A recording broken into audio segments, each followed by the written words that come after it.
아프리카에 가면 비서새라고 하는 새가 있습니다. 평상시에는 하늘을 곧잘 나르기도 하고 친구들과 잘 놀기도 하고 벌레를 잡기도 하고 또 노래도 잘 합니다. 그때 갑작스러운 위기를 만나게 되면 날개가 꽁꽁 얼어붙고 온몸이 마비가 되어가지고 다른 사람들의 짐승의 밥이 돼버리고 만다는 겁니다. 믿음 생활 잘 하는데 꼭 비서새와 같은 사람들이 있는 것 같습니다. 평상시에는 감사도 하고 찬양도 하고 곧잘 예배도 잘 드립니다. 그러나 생의 위기를 만나게 되면은 신앙생활을 잃어버리는 어리석은 사람들이 있습니다. 우리가 신앙생활을 해 나가다 보면은 내 신앙을 지키기가 참 어려운 때들을 만나곤 합니다. 우선 삶이 너무 평안할 때 우리는 영적인 무관심과 영성 마비의 때를 만날 수가 있습니다. 너무 편안하기 때문에. 그런데 반면에 삶이 너무 고통스러울 때도 믿음을 지키기가 어려울 수도 있습니다. 그런데 노련한 등반가의 진가는 야산을 내려올 때 나타나는 것이 아니라 험산 계곡을 지날 때 비로소 진정한 등산가의 진위가 발휘가 될 수가 있는 것입니다. 어떤 사람이 뱃사공이 능숙한 사공이냐 하는 것은 고요한 바다에서는 알 수가 없습니다. 바다의 풍랑이 일어나 흉흉할 때 비로소 능숙한 뱃사공, 노련한 뱃사공의 모습을 볼 수가 있는 것입니다. 우리의 참 신앙도 마찬가지라고 생각이 되어집니다. 평탄할 때는 그 신앙의 진가를 알 수가 없습니다. 극심한 환난과 시련 그리고 도전과 어려움에 부딪혀봐야 그 진가가 드러나게 되는 법입니다. 지금 코로나로 인해서 지금 비대면 예배로 많이 한국 교회들이 진행이 되어지고 있는데, 많은 전문가들이 그렇게 이야기합니다. 한국 교회 신앙의 위기가 될 것이다 라고 이야기합니다. 예배를 잃어버리는 성도가 늘어나게 될 것이다. 가난한 성도가 늘어나게 될 것이다. 이제는 목사들이 예배의 중요성을 강조할 수 없게 될 것이다 라고 이야기들을 합니다. 여러분, 어떠한 위기 속에서라도 하나님의 백성은 하나님의 백성답게 살아가는 것이 진리를 지켜나가는 길인 줄로 믿고 하나님의 말씀의 능력을 부여잡을 수 있는 믿음의 사람들이 되시기를 바랍니다. 우리는 지금 그 어느 때보다도 정말 도전이 필요한 시대에 지금 우리가 살아가고 있습니다. 신앙생활은 한마디로 말하면 도전입니다. 신앙생활은 고통을 잊게 하는 마약이 아닙니다. 십자가의 군병이 된다는 것은 어린아이 병정 노름이 아닙니다. 신앙생활이 영원한 신혼의 미로일 수만은 없는 것입니다. 그래서 사도 바울은 이 신앙생활을 하는 것을 표현을 삼아서 선한 싸움이다 라고 이야기를 합니다. 즉 신앙생활이 곧 전투고 목숨을 건 전쟁이란 말입니다. 지금은 영적 전쟁의 때입니다. 한 번의 실패에 포기해서도 안 되고 한 번의 승리에 도취돼서도 방심해서도 안 된다는 끊임없이 싸움의 연속이 우리에게 지어지고 있습니다. 오늘 본문은 우리가 잘 아는 얘기입니다만 우리에게 한 가지 커다란 질문을 던지고 있는 얘기죠. 어떤 도전이 와도 그대의 신앙을 그대의 믿음을 지킬 수 있는가? 어떤 유혹이 와도 그대의 신앙에 오점을 남기지 아니할 수 있는가? 오늘 말씀을 듣는 가운데 우리 모두 이 주님의 커다란 질문 앞에 응답을 해야 할 것입니다. 오늘 본문 말씀을 살펴보면요, 유대나라 여호야김 왕 때 유대나라의 국군이 아주 분리가 되어가지고 바벨론 왕 느부갓네살은 예루살렘을 함락하고 유대나라 왕족과 귀족, 학문 있고 재주가 좋은 사람들을 사로잡아다가 바벨론 문화를 가르치고 동화 정책을 썼습니다. 이러한 신앙적 혼합주의에 절대로 말려들지 않고 끝까지 신앙의 정절을 지켰던 청년들이 있었습니다. 그 가운데 특별히 다니엘과 그의 세 친구 사드락과 메삭과 아벤느고 이 네 사람에게 우리의 관심을 집중시키고 있는 것입니다. 지혜와 총명이 탁월했던 이들은 지배국에 들어가서도 상당히 높은 자리에까지 올라가는 출세를 했습니다. 그러던 어느 날 이들에게 모진 시련의 바람이 휘몰아치기 시작을 합니다. 종종 하나님께서는 당신의 자녀들에게 축복과 시련을 함께 주실 때가 있습니다. 가끔 축복은 시련이라고 하는 이 보자기 속에 쌓여 찾아오기도 합니다. 그렇기 때문에 시련이 올 때에 여러분 결코 당황하지 마십시오. 사울 임금은 골리앗 앞에 섰을 때에 골리앗은 덩치가 너무 커서 무찌를 수 없다라고 하는 두려움에 떨고 있었습니다. 그런데 소년 다윗은 물맷돌을 돌리면서 골리앗은 덩치가 너무 크기 때문에 적당히 던져도 맞을 수 있겠구나라고 생각을 했던 겁니다. 그래서 쉽게 도전할 수 있는 대상이라고 생각을 했습니다. 실패자들은요, 문제가 너무 크다고 변명을 합니다.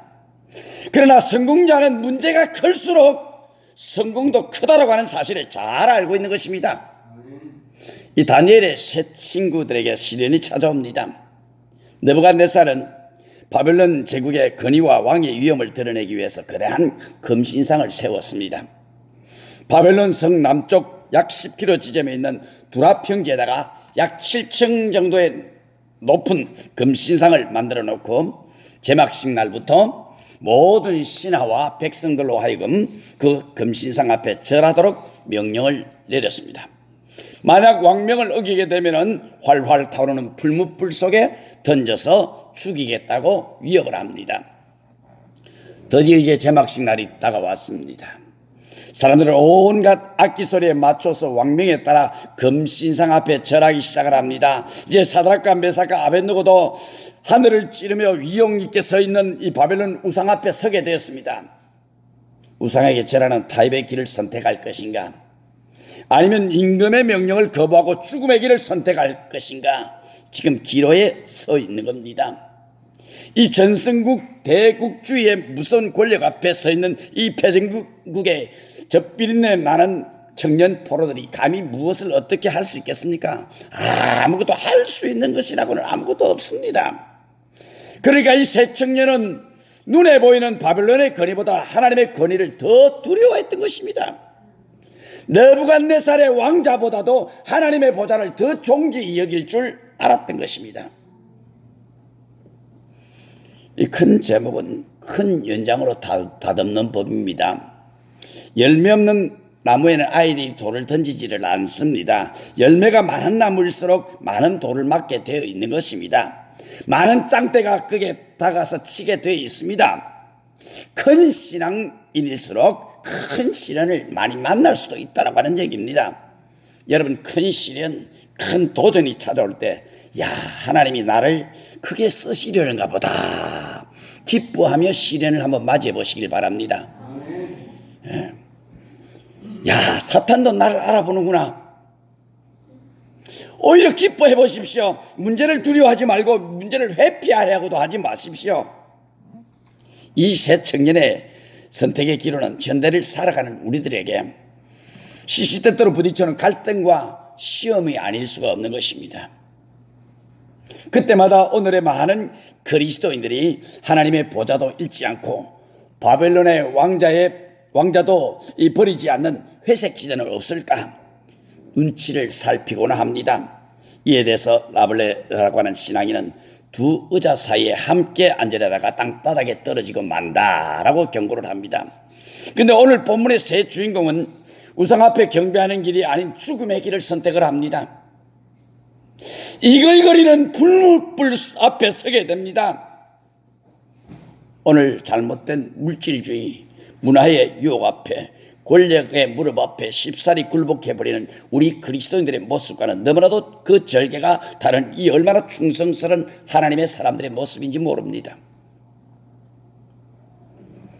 이들은 자유하는 신앙의 사람들입니다. 현대 인간들을 굴복시키는 게 세 가지 힘이 있다 그럽니다. 첫째는 돈의 힘이요, 둘째는 권력의 힘이요, 셋째는 죽음의 힘이라는 겁니다.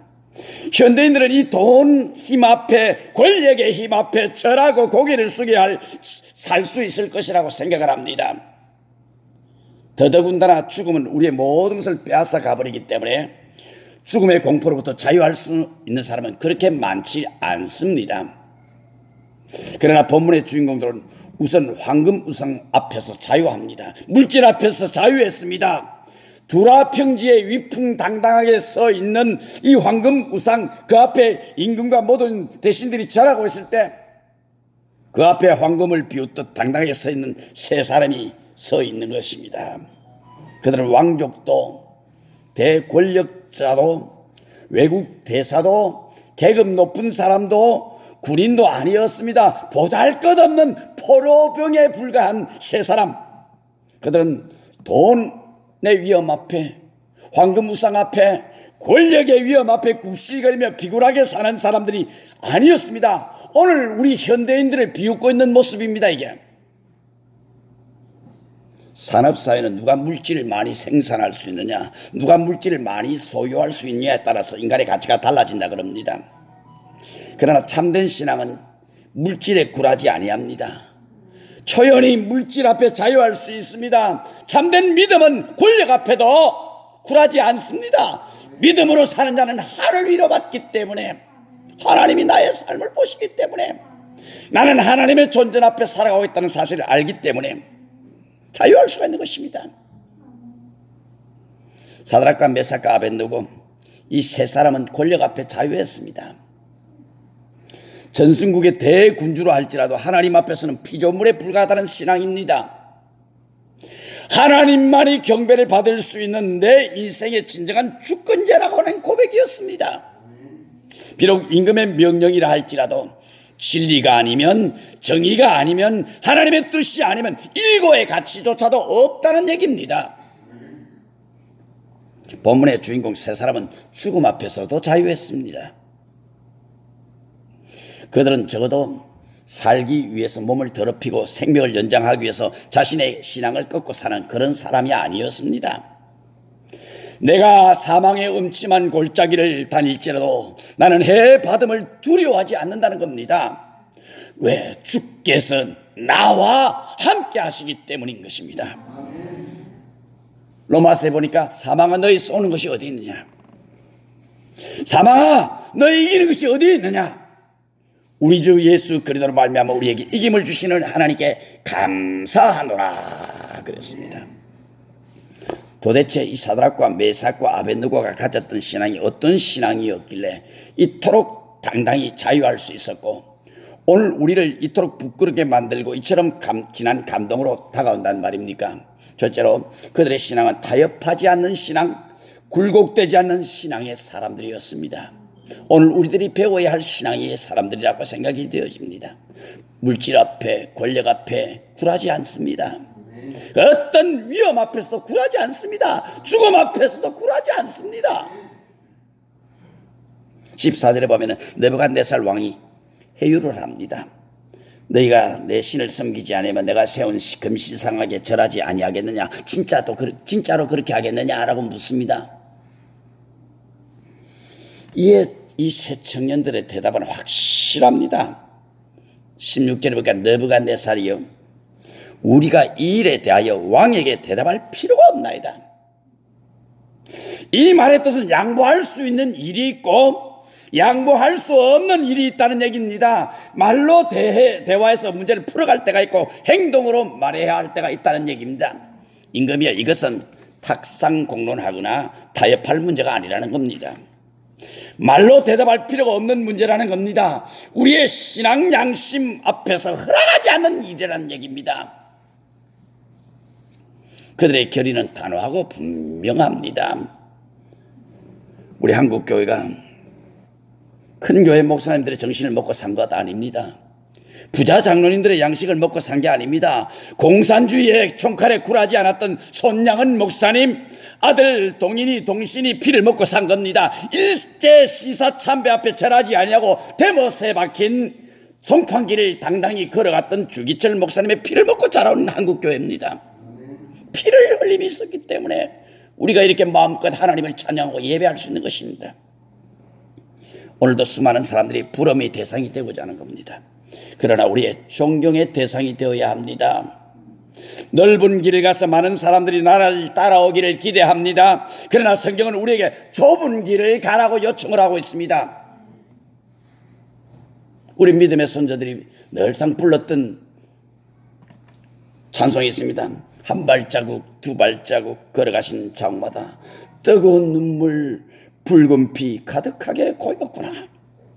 눈물 없이 못 가는 길, 피 없이 못 가는 길, 영문 밖에 좁은 길, 골고다의 길이라네.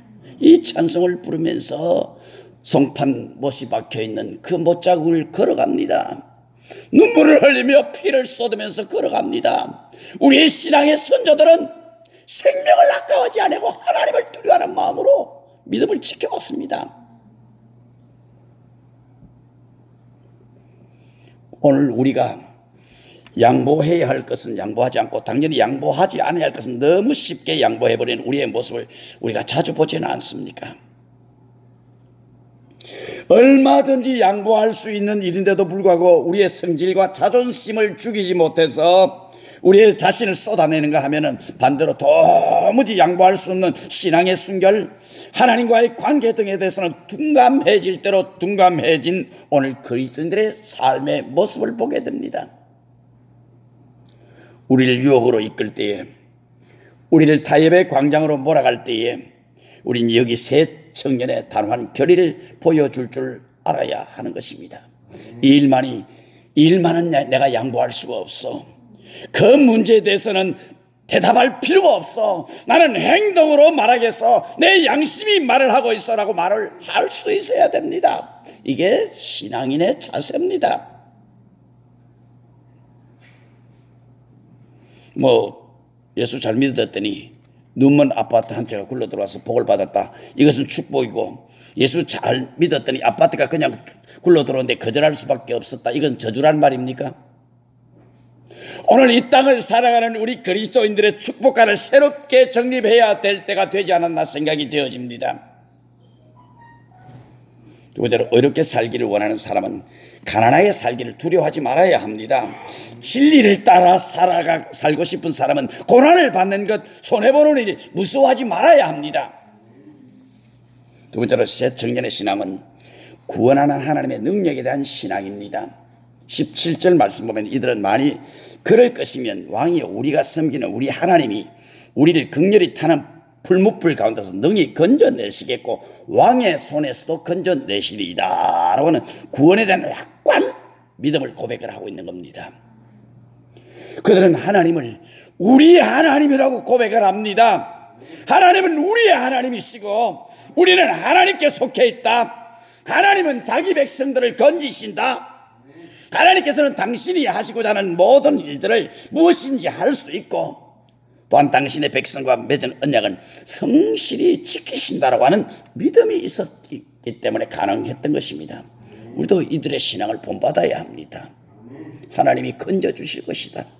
이 위기에서 우리를 건져주실 것이다. 이 어려움 가운데서 우리를 건져내시리이다.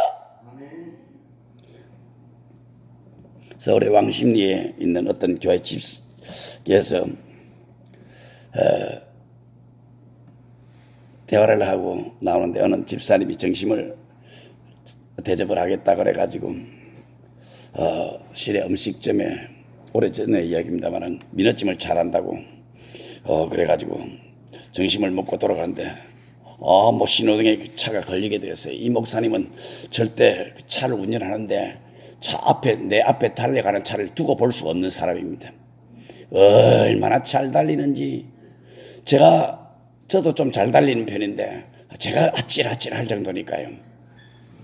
근데 파란 신호등이 켜지기 직전에 자동차 유리에 새가 딱 날아갑니다. 이 새똥을 유리에다가 쏘아놨습니다.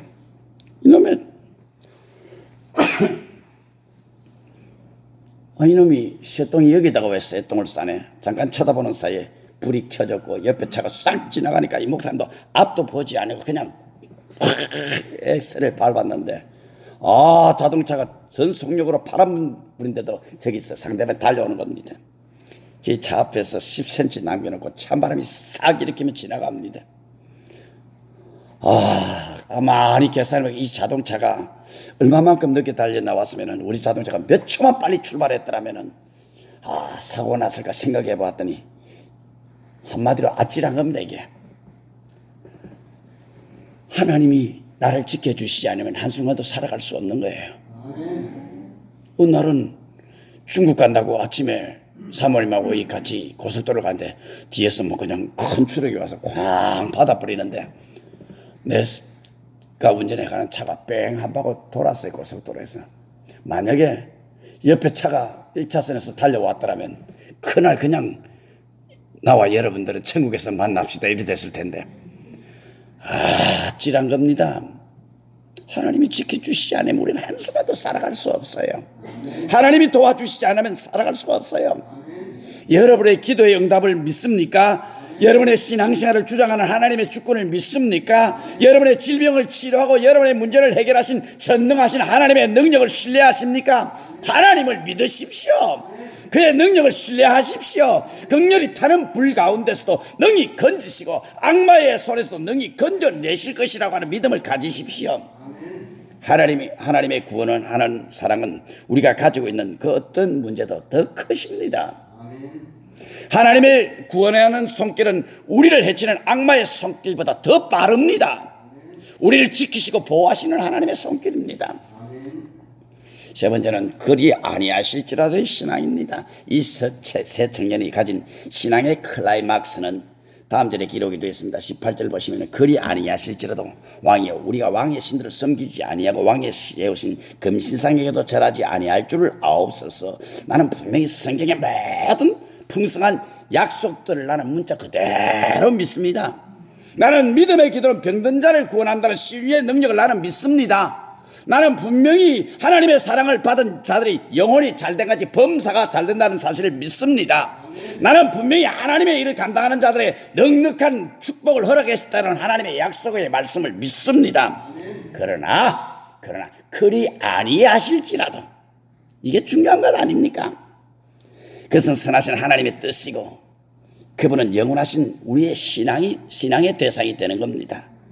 전능하신 하나님께서는 저 이글거리는 풀무불 속에서도 우리를 건져 주실 줄로 믿습니다. 그러나 왕이여 그리 아니하실지라도, 우리가 풀무불 속에서 우리가 그대로 죽는다 할지라도 우리는 우상 앞에 절하지 않을 것입니다. 우리는 하나님 앞에 감사하며 죽어갈 수 있는 것입니다. 이 얼마나 놀랍고 위대한 신앙 고백인지 모릅니다. 저 겟세마네 동산에서 절규하며 부르짖었던 우리 주님의 절규가 바로 그리 아니하실지라도의 고백 아니겠습니까? 아버지여 할 수 있거든 이 잔을 내게서 옮기시옵소서. 그러나 내 뜻대로 마옵시고 아버지의 뜻대로 하옵소서. 하나님의 이 불문불 속에서 내 몸이 타는 것이 하나님의 뜻이라면 나는 이 상황을 받아들이겠습니다. 이 불문불 속에 걸어 들어가겠습니다. 일찍이 칼빈처럼 내가 지옥에 가는 것이 하나님의 뜻이라고 한다면 나는 지옥 내려가는 길에서도 하나님의 영광을 찬양하며 지옥을 걸어 들어갈 것이다 라는 칼빈이라고 하는 사람은 이야기를 했습니다. 하나님이여 나는 넉넉한 재물로 하나님께 늘 쓰임받기를 소원했습니다. 그러나 그리 아니하실지라도 내가 이 가난 중에 살면서도 낙심하지 아니하고 감사하며 고결한 신앙을 사는 여유 있는 삶의 태도를 나타나기를 원하는 것이 하나님의 뜻이라면 부자 되기를 탐하지 아니하고 이 가난 중에도 주를 섬기겠습니다. 그리 아니하실지라도 여기 하나님의 뜻에 대한 전폭적인 신뢰를 볼 수가 있는 것입니다. 하나님이여 내가 이 침상에서 병으로 죽는 것이 하나님의 뜻이라면 이 병상생활의 투쟁 중에서도 내가 신앙으로 받아들일 수 있기를 원합니다. 이게 우리 성도들의 신앙 고백이지 않습니까? 한국 코미디계의 대부 SBS의 첫 방송 초기 코미디 전망대 진행자 김경태 장로님이라고 하는 장로님이 계십니다. 이 장로님은 말년에 이 간암으로 투병 생활을 합니다. 죽기 전날 가정 예배를 드렸던 기도가 생각이 납니다. 하나님, 이 가정 예배 기도 가운데 그렇습니다. 제가 영원히 주님과 함께 살 터인데 죽음을 두려워하지 아니하오리까. 하오나 이 고통이 너무나 극심해서 하나님의 자녀로 입술로 범죄할까 두렵습니다. 못나도 내가 장로인데 하나님 영광 가리울까 두렵습니다. 지난 몇 개월 동안 잠을 자지 못했습니다. 시간마다 찾아오는 고통 때문에 몸부림하고 살아왔습니다. 이 일로 인하여 하나님께 영광 가릴까 두렵사오니 이 고통을 제거하여 주시옵소서. 그러나 이 고통 가운데도 당당히 신앙을 지키며 하나님의 영광을 찬송하고 사랑스러운 내 자녀들에게 우리 아버지는 그토록 처절한 고통 가운데도 당당히 아버지의 영광을 찬송하며 갈 수 있었다는 기억을 남기게 해 주시옵소서. 이것이 하나님의 뜻이라면 이 고통이 제거되지 않는다 할지라도 그리 아니하실지라도 나는 주님 앞에 감사하며 눈을 감겠습니다 라고 하는 기도의 내용입니다. 여러분 얼마나 아름다운 신앙인지 모릅니다. 고통당하는 것이 너무 힘들어요. 괴로워요. 힘들어요. 잠을 자지 못하는 것이 너무 두려워요. 그러나 그리 아니하실지라도 하나님의 영광만 드러낸다면 나는 이 고통을 받아들이겠다는 겁니다. 다섯 번째는 그리 아니하실지라도 신앙에 대한 보상입니다. 그리 아니하실지라도 하나님을 향하여 전적인 신뢰를 보냈던 이 세 청년은 하나님이 외면하셨나요? 하나님이 버리셨나요? 세 청년이 불무불에 던져지자마자 불 속에 뛰어들어서 그들을 껴안고 구원하신 분이 계십니다. 나를 살리려 그분이 십자가 불 속에 뛰어들어 우리의 채찍을, 우리의 무서운 죄짐을 가슴에 끌어안고 활활 타가셨던 우리 성자 예수님. 이 세 청년은 머리털 것 하나 상한 상처 입지 않고 그 불문불 속에서도 보호함을 받습니다. 너는 두려워 말라. 내가 너를 구속하였고 내가 너를 지명하여 불렀나니 너는 내 것이라. 내가 물 가운데로 지날 때에 내가 함께 할 것이라. 내가 불 가운데로 행할 때에 타지 아니할 것이요 불꽃이 너를 사르지도 못하리라. 이사야 선지를 통한 약속은 결코 헛되지 않았습니다. 지금도 유효합니다. 하나님의 말씀은 어제나 오늘이나 영원토록 동일한 말씀입니다. 우리 하나님은 우리를 지키실 거예요. 우리를 도와주실 거예요. 위기에서 건져주실 거예요. 이 세 청년의 신앙이 가져온 축복은 여기에 머물러 있지 않습니다. 느부갓네살 왕마저 회개하고 하나님의 능력에 굴복하게 되고 하나님을 찬양하기 시작을 합니다. 우리의 신앙이 타협하는 신앙으로 굴복하는 신앙으로 바뀌어갖고는 절대로 전도할 수가 없습니다. 이 사드락과 메삭과 아벳느고의 신앙 때문에 왕이 바뀌어집니다. 왕이 회개하고 하나님 앞에 돌아옵니다. 28절 말씀 이하의 말씀 보면은 이방 왕의 아름다운 신앙 고백이 나옵니다. 사드락과 메삭과 아벳느고의 하나님을 찬송할지로다. 그가 그 사자를 보내사 자기를 의뢰하고 다른 신들을 섬기지 아니하며 그에게 절하지 아니한 종들을 구원하셨도다. 드디어 왕은 중대한 정치적 결단을 내리게 됩니다.